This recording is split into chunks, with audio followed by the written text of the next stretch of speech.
questions at this point. I thought it was a great night, but I'd just like to hear what you guys have to say or questions you might have.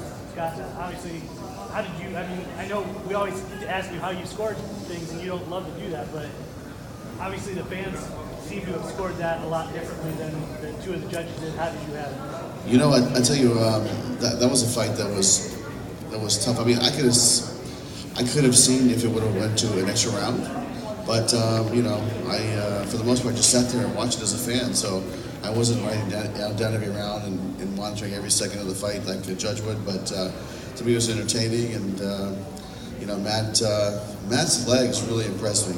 You know, not just his kicking ability, but he was a guy that, to me, he was moving around like he's, you know, 25 years old. So I thought he did a great job. I think for some people it probably is begging the question that what will happen to him if he has to go against another standout wrestler in the next round. He was not able to stay on his feet against Roy Nelson. I mean, that's something that, you know, we'll see. I mean, Bader and King Mo are both really exceptionally, you know, wrestlers at a super high level. And so either one of them, I think, will be a challenge for anybody. You know, Matt's a great fighter, King Mo's a great fighter, Bader's a great fighter, and it's going to be something to be fun to watch. So, you know, the nice thing is we have this tournament. It's an all year long affair, and you know, it's just getting better and better and better. 2 fights into it, is it going the way you hoped it would go, and has the response from people been, you know, at the level that you hoped it would be? Yeah, absolutely. I think that people are really excited about this tournament, and you know, we're getting, you know, a lot of great response back from the fans, you know, out there on social, and the network loves it, and it's doing very good ratings. So it's something I think that MMA needs right now. Scott, last time you were in Mohegan Sun, we had a very close decision with Mousasi Solenko. We had it again tonight. I asked you the question if you thought about adding 2 more rounds to the main events. Have you ever had any new thought on that? Well, the thing is that you know, especially in the tournament format, you know, it's a 3-rounder, but it would have went to an extra round, sudden death round, if they had a draw after 3. So that would have been really exciting. I was hoping it would go into an extra round because I think the fans wanted to see it. You guys probably wanted to see it. I wanted to see it. But you know, Matt had a great win, and then we moved forward. But you know, as far as going back to a 5-round main event outside of the tournament, it's something we're still talking about. And like we talked about, you know, last time, I think it will happen. It's just when. And once we make that decision, we're not going to move back, and we'll go forward from there. But it's just, you know, a matter of timing, I think, on that issue. Are you waiting for all 4 fights in the open round to complete before you name the dates for the next round? You know what? The answer is yes. And the reason why is we've had offers from different territories, let's say different countries, to host a semi-main event there, but depends on who is going to be fighting. I think it will depend on where we go. So, you know, we'll make it geographically, you know, good for the competitors as well as for us, because, you know, like, you know, it's if Fedor wins, we'll probably be back in Chicago or New York or LA. And if Mir wins, maybe we'll go back to Los Angeles or San Jose or someplace on the West Coast. So, you know, we're gonna keep it open until the fights are all over.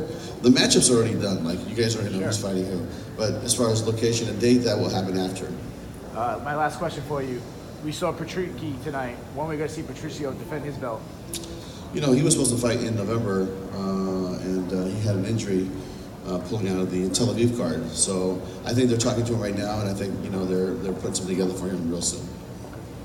The Hardy and Gulitson fight perhaps didn't go the way people thought that it would go.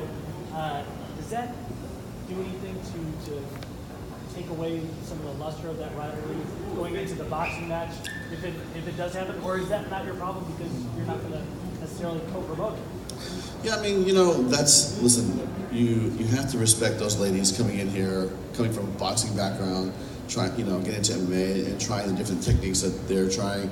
And it became a fight that, like you said, more of a technical fight. I thought it was become more of a striking match myself. So I was a little bit surprised, but, you know, that's the nature of this fight industry, is that you never know. You know, like Matt tonight, moving around the way he did, I was really surprised. I thought, wow, this guy has got great movement tonight, and the best I've seen him move around ever, you know, since he's been fighting for us. So, you know, you never know. Like you just never know. And as far as the boxing match, that's really something that we'll assist and do what we can do, but that's really up to the boxing promoters as how they when they do that, how they do that, or where they do that. Scott, how happy were you about first Taiwan Clash looking impressive, and then your newest signing, Dean Nemikov? Chris has always been that we have a lot of UFC guys and developed homegrown guys that are developing. Were you happy with their development tonight? Yes, you know what? We have some tremendous talented athletes, fighting in Bellator, and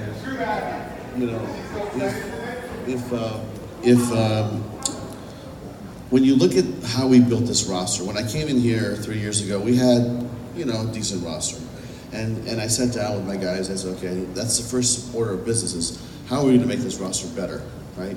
And really, it's not just buying free agents from the top down. You need to, and we did buy some free agents from the top down, but we also started investing in the Aaron Picos of the world, the AJ McKees, the Gallaghers of the world, the Taro Fortunes of the world, the Trices of the world. I mean, we said we're going to build it from the ground up. We're going to buy some from the top down, and that's going to create the robust roster that we have today. And those guys that you see fighting today, trust me, in another 6-8 months, a year, they're going to be in some big fights, and I think you're going to see some really entertaining MMA from the guys that we started from the ground up 3 years ago. What's the plan for the heavyweight division? You still have a lot of older guys who are older than 36, some as old as 40. Is there a push this year to maybe sign like 5 or 6 young kids and start developing them while you have Mir and Bellator for now? Yeah, absolutely. Guys, listen, we are open for business in the sense that when there's a free agent on the market, we are going to go after them, right?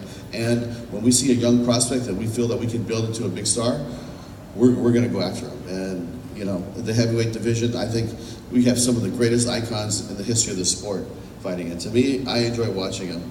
And we have some young guys coming up that, look at Fortune. I mean, he's a kid that, that's good. He's going to be a force to be reckoned with. And anybody from that Olympic level wrestling background that really trains in MMA and learns how to cross over, make the crossover, is going to be dangerous because they have such a history of being in great shape and have perseverance and have indomitable spirit and things that it takes to become successful in mixed martial arts. So I feel really good about where we're going, but it's going to take time. Listen, when we had when I had Strikeforce, it took years. It takes years to build Tyron Woodley. It took years to build Rockhold. It takes years to build Daniel Cormier. It takes literally years. I mean, those were athletes that were fighting for me 10 years ago, 8 years ago, and now they're coming to their own. These athletes are going to take about 6-7 years to really get to their peak, and that's why we're starting them now.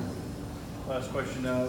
Women's featherweight, men's middleweight. What's the status with them? I know that John Salt told me he wants a title shot. I know that Toledo Guerrero wants a title shot. Where do they stand right now, and when do we expect to maybe see both those titles defended? Yes, I think that we'll have an announcement shortly, but before June, I think you'll see, Salter fighting. I think you'll see a middleweight title defense, and we're gonna start ramping it up and keep these guys real busy. Scott, is there an update on Liam McGeary's foot? I do know that he was transferred to the hospital, and I don't have an update from the hospital, but I know that we sent somebody with him. So hopefully, we can get something to you guys shortly. Number 2, is there an outcome on the numbers that you can give us? I know that it was sold out here tonight, but do you have any numbers? Yeah, Dave, do you guys have the numbers? No. We'll get it to you shortly. I'm sure they'll figure it out. But feels great to be sold out. We always love coming here. The Mohegan Sun's been a great home for Bellator, and it's just growing and growing. And I thank you guys for supporting it. And we'll see you guys in October. Thank you.